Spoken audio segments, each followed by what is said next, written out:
джинга, кодуелса, здравейте, чавеца! Аз съм от матрицата, дето прави така, шегувам се.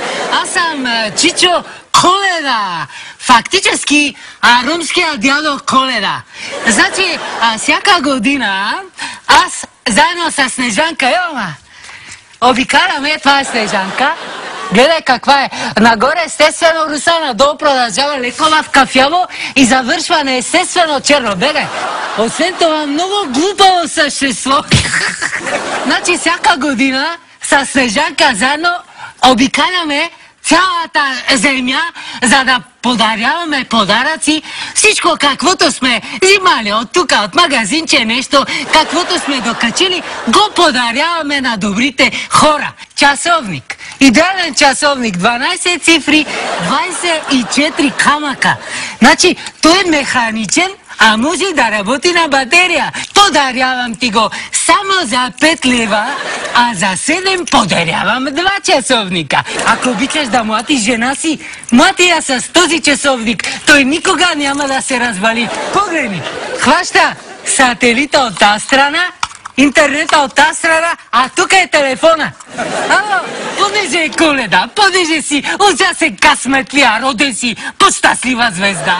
Затова за тебе имам нещо адски приятно. Снежанка на половин цена. Значи даваш 20 лева и получаваш Снежанка за една вечер. Ще се облагородиш като новороден ще станеш.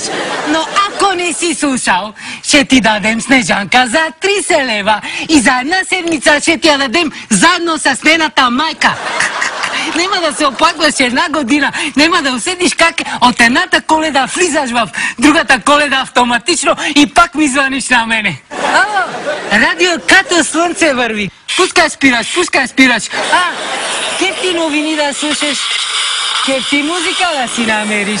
Лови телевизията, верно, само звук, но ако ти трябва и картина, имам истински телевизор. Какво се бавиш? Колко път ти казах по-бързо? Гледай сега какъв телевизор. Може би изглежда черно-бел, но това е само в твоята фантазия, защото този телевизор лови бел цвет и отделно добавя черен, го гарнира. Фактически. Имам и оригинално парфюмче за тебе. Гледай какво става от Турция внос. Защо жената и тя да не замирише един път годината на човека? Пиратки за децата подарявам. Да се гърми, да е весело. Една котия върви с един лекопласт. Бъдете с нас и с нашата Коледа. Снежанке, представи на нашите зрители своята програма. Пей песен.